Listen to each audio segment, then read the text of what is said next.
In Chapter 9, we read about contracts, which are the legally enforceable exchange of promises.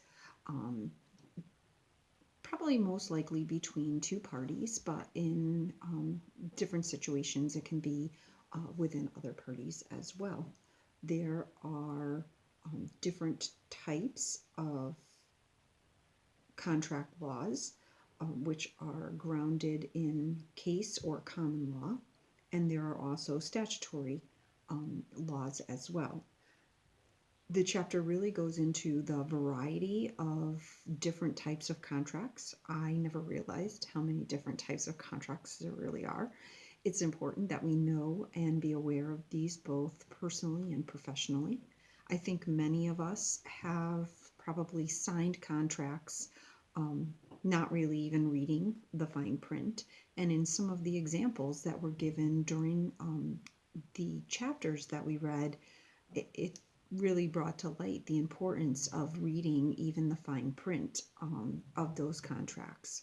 So some of the various types of contracts that were discussed are things from unilateral contracts, which is the exchange of a promise for an act, to bilateral contracts, which are the exchange of one promise for another promise. There are also various elements of contracts that people need to be aware of, because in order for contracts to be valid, there needs to be there is a requirement for these elements to be included.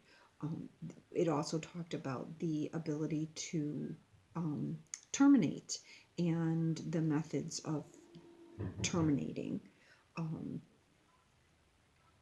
And the chapter also talked about the various abilities to identify competent parties, and what the level of competency is for a person to be able to sign a contract. For instance, minors who are not of legal age cannot be held to contracts that are signed.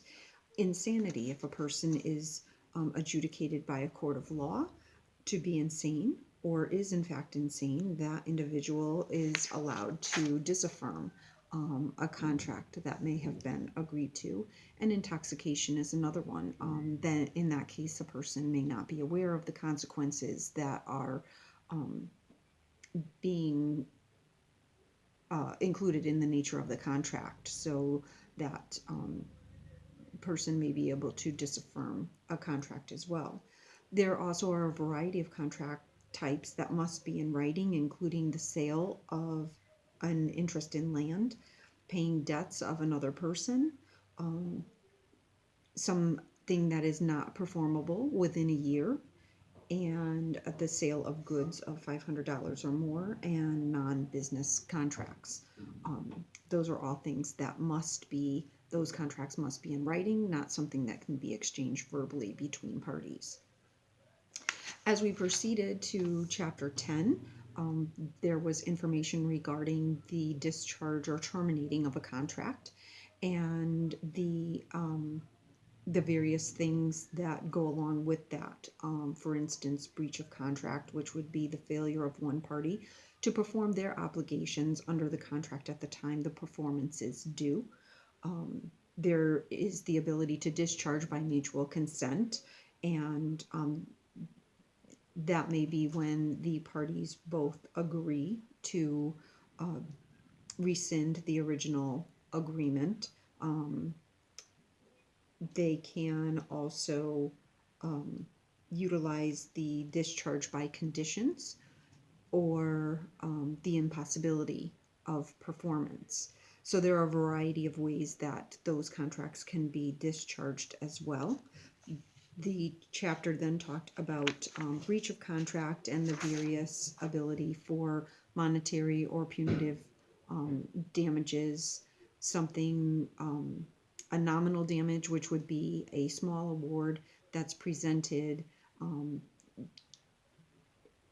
that an injury by was by a breach, but it cannot show real damages, and liquidated damages, which is non-performance that are stipulated in a clause in the contract.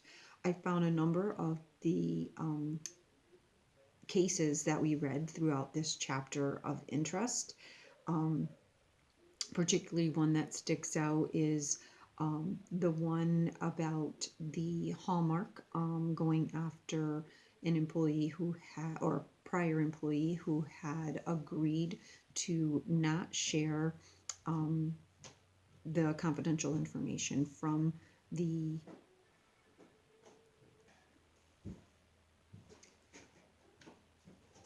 chapter also talked about non-dollar remedies for taking care of disagreements or breaches of contracts. And then finally, it discussed remedies for breaches of contract regarding goods, and the remedies for the rights of the seller and the remedies for the buyer. Finally, the chapter wrapped up with information about e-contracts and e-signatures. And the e-signatures is actually something that has come into play within the past 20 years and is, I think, now pretty readily used across a number of websites, and people are utilizing it more. I've noticed, in as far as business is concerned, when, for instance, we are working on renewals for insurance, annual renewals for insurance for the business, the information is transmitted and signatures are done via e-signature instead of having paper copies of signatures that are required. Overall, I really found that both of these chapters contained a lot of information. I do think that it is important, again, both personally and professionally, that people are aware of the various contents within contracts and the repercussions of various wording within contracts and what that can actually mean for a company. Again, one of the things that I did take away was an example that was in the book about a company that was doing work for another company, had been subcontracted for another company, and when they had done their work, but they were unable to collect their money from the original company, and so that subcontracted company then, due to a clause within the contract, was actually able to not collect their money because of the clause that had been written within the contract. So it kind of is a bit of a scary business. So it's very important, I think, that contracts are really looked over by professionals who are going to really know exactly what all of those words together mean. You know, the three little words that were in the contract that ended up probably costing that company a great deal of loss, I'm sure was not anticipated at the time that they signed the contract. So I do think that the information is important, but I also think that it's very important that contracts, especially of any kind of professional magnitude, are looked over by professionals that can decipher exactly what all of those different repercussions may be, and the liability that's left for the individuals and for the businesses.